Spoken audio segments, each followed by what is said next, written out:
Welcome back, guys. Today we're looking at my team selection for game week 2.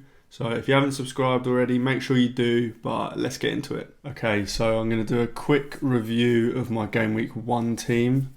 I had Henderson in goal. He got 2 points. Wasn't expecting loads from him. West Ham attack is pretty good, but I want Henderson for the long term, so I've got no problems there. I don't particularly like that it looks like Anderson's leaving. That will probably weaken the Palace defence in general. But I've also got Robinson, as you can see, on the bench. So that does strengthen the Fulham defence, as that's where he's going. But yeah, happy with Henderson.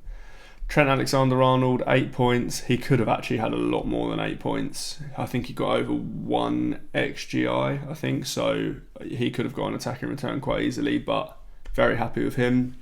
Pedro Porro obviously got his goal on Monday night. Managed 9 points. Again, he came off with what looked like a bit of an injury. It didn't look too bad. He didn't have any like ice or strapping or anything on it. So I'd imagine he's fine for game week 2, but Ange Postecoglou is quite a transparent manager when it comes to press conferences. So if there is something wrong with Porro, I'm sure he'll probably tell us in the press conference. So interested to see what he says in that. Then we had Dunk, which was probably a weak point going into game week 1. A lot of people had Jarrell Kwanzaa, who turned out to not be great, obviously. He only played 45 minutes. But before the game week started, Jarrell Kwanzaa looked a lot better than Dunk did. For example, Dunk against Everton was a much worse fixture than Jarrell Kwanzaa against Ipswich. And obviously Brighton kept a clean sheet, so Dunk got 6 points. Again, he went off. I don't think it was an injury. There was the kind of signs that it might have been cramp, but I think it was more that he just hadn't had a pre-season, so he played 70 or so minutes. I think he'll be fine. I think he's actually been spotted in training since, so pretty sure he's fine, and I don't think it's a problem. Then we had Bukayo Saka. I was tempted to put the armband on him. As you can see, I had the vice captaincy on him. But I went with Isak in the end, mainly just because I thought that Saka hadn't had loads of pre-season minutes. So I thought there was potential that he might come off early. I think he did actually come off a bit early, but he still got a fair amount of minutes. Either way, couldn't have kind of made too much of a better decision on that. I'm not too fussed with it. Fernandes, he also got over 1 XGI. He had 2 massive chances. He could have had loads more points than he did. So unlucky for this week, but good going forward that I've got him in my team. Then Nkunku, he is probably the one player that, if everyone else is fit, Nkunku is the one player that didn't look great for me this week in my team. He obviously came off after 57 minutes or 58 minutes, I think it was, and he played left wing. But as I mentioned in other videos, I think that was probably tactical due to the fact he was playing Man City. I think what will happen going forward, is that we'll see him in the 8 or 10 role. He played that role in pre-season. He played a lot more minutes in pre-season. So I'm hoping against Wolves we see him more centrally, where Enzo Fernandez was picking up positions, because he played quite high actually. I don't think we'll see all 3 of Lavia, Caicedo and Enzo play every game. I think that was just for Man City. The one thing I don't like though is that Chelsea have just signed João Felix. Obviously he can play in the position that Nkunku would play, in like a 10 role. I'm hoping that Felix will maybe play up front instead of Jackson, but either way I think Nkunku should be good for game week 2, and we can assess it in game week 3 anyway. Eze, 2 points, not great, but again quite unlucky. He had the free kick goal ruled out, which was a bit of a dubious one to be honest. And I think he had 7 shots in total in the game. He was pivotal to everything going forward for Palace. So I'm happy to have him for this next fixture against West Ham. Then up front, Erling Haaland, 7 points. Not as many as Salah, but wasn't expecting as many as Salah in this game. Obviously, City played Chelsea, whereas Liverpool played Ipswich. So it was always going to be a worse fixture for Haaland. I was always expecting Salah to get more points. But now we've got the good fixture for Haaland. Then João Pedro, 2 points. He hit the post, I believe.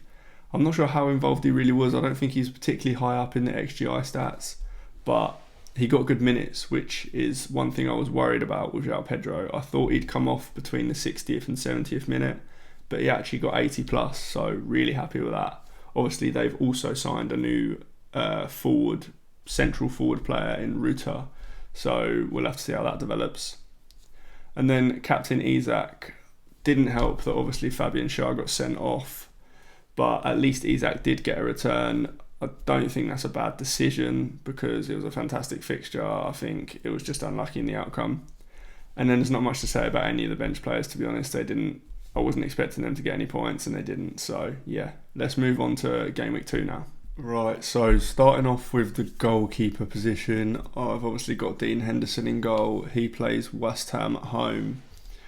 It's not the best fixture, to be honest, but it's also not a particularly bad one. Again, I wanted Henderson for kind of the long-term fixtures, certainly up until Game Week 6 at least. So it was less of a fixture kind of pick and more of a defence pick. I like Palace defence.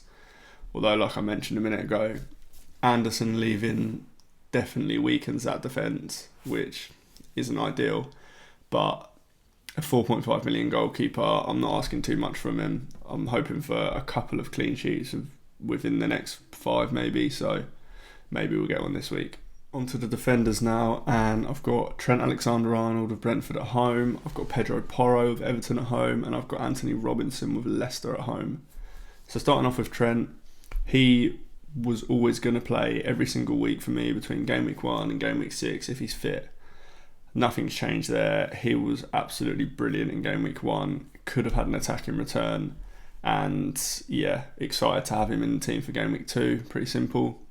Pedro Porro, if he's fit, which waiting on press conferences for, then another good fixture for him. I really liked Spurs' first 2 with Leicester and Everton. So obviously was hoping for attacking returns from him, and he's already got one, which is brilliant. I wasn't expecting too many clean sheets and haven't got one of them yet, but hopefully this week. Then on to the 4.5 million defenders. So obviously I've got Robinson, Dunk and Konza, and I went through in my Game Week 1 team selection video how well these 3 rotate. So I played Dunk in Game Week 1, then I've got Robinson now with Leicester at home, fantastic fixture. Next week, Robinson's got Ipswich, I believe. And also, Konza's fixtures start to get good from Game Week 3 as well. And then Dunk's fixtures in 4 and 5 are great. So, yeah, the three 4.5 million defenders I've got all rotate really well. So, happy with all of them. None of them are going to go anywhere unless we get some injuries or suspensions. But for this week, I've got 3 home fixtures and I'm really excited for Robinson's fixture against Leicester.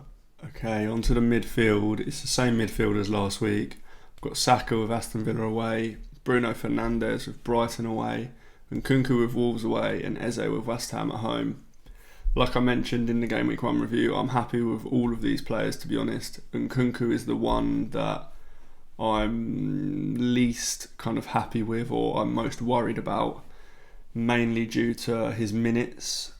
Like I said before, I'm hoping, and I think he will play in a more central role this week. I think he'll play in that 8-10 role that he's been playing in pre-season. I'm hoping he gets over 70 minutes as well, closer to 80 ideally, because obviously that's what I was expecting when I picked him up before Game Week 1. So if he isn't going to get those minutes going forward, then I will need to look for a replacement for him. I'm not going to do that this week though. If I am looking for a replacement for him, like I mentioned a minute ago, Aston Villa's fixtures get really good from Game Week 3. So there is a straight swap to be done from Nkunku to Bailey potentially, or even Morgan Rogers, but that's one for next week. For now, I'm happy with these 4. Okay, on to the forwards now, and I've got João Pedro with Man United at home. It looks a bad fixture on the face of it, but I actually quite like this fixture. I'm not big on Man United's defence at all. So if he can get those minutes again, 80 plus, I'll be really happy, and I'm excited at the fact that he might actually get a return. Then I've got Isak with Bournemouth away. Away fixture isn't great, but Bournemouth isn't the worst fixture, and Isak's just 90-minute man on penalties. Can't really go wrong with him. Happy. Then Erling Haaland, obviously the money fixture with Ipswich at home. Now, there is an argument to be had for a triple captain here in this week. So, what we know at the moment is that there's going to be less double game weeks this season. Potentially there could only be 2 double game weeks, and the reason for that is there won't be any postponements for the FA Cup quarterfinals now. It'll only be the EFL Cup final and the FA Cup semi-finals that cause postponements and cause us blanks and doubles. So yeah, there is a possibility that we only get 2 double game weeks this season.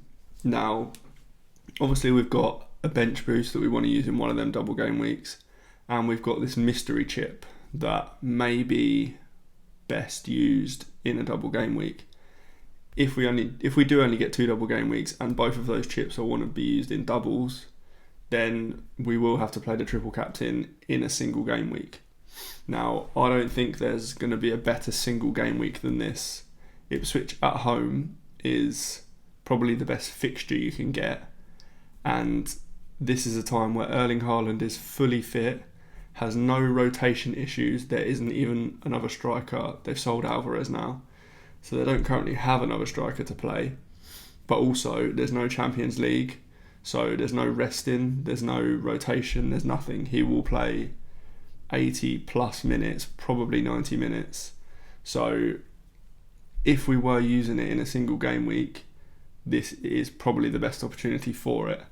However, I think it's probably best to wait and see what later in the season holds in terms of fixtures, in terms of the mystery chip. The mystery chip might end up being best used in a blank game week, for example. So that leaves then the 2 game weeks for triple captain and bench boost. Basically, there's a couple of unknowns at the moment. So I completely understand if you want to go with the triple captain this week. I think there's a very, very good argument for it, but I won't be pulling it this week. And as I mentioned before, I am planning to roll my transfer unless we get news that Pedro Porro is injured. If he is, then I could potentially do a move to a City defender, maybe someone like Ruben Diaz, if I think he's going to start for that Ipswich fixture. But I could also just play Dunk. Man United at home is an okay fixture. I think the Man United attack is actually a lot better than the defence, so I'm not really expecting a clean sheet from Brighton, but it's not the worst fixture if I have to play Dunk. However, if Porro is out for a while, or it's a long-term injury, then yeah, I could potentially move Porro to a City defender. Okay, that is my team for Game Week 2. If you've got any questions about my team or your own team, put them in the comments below. Make sure you subscribe, it really helps, and I'll see you in the next one.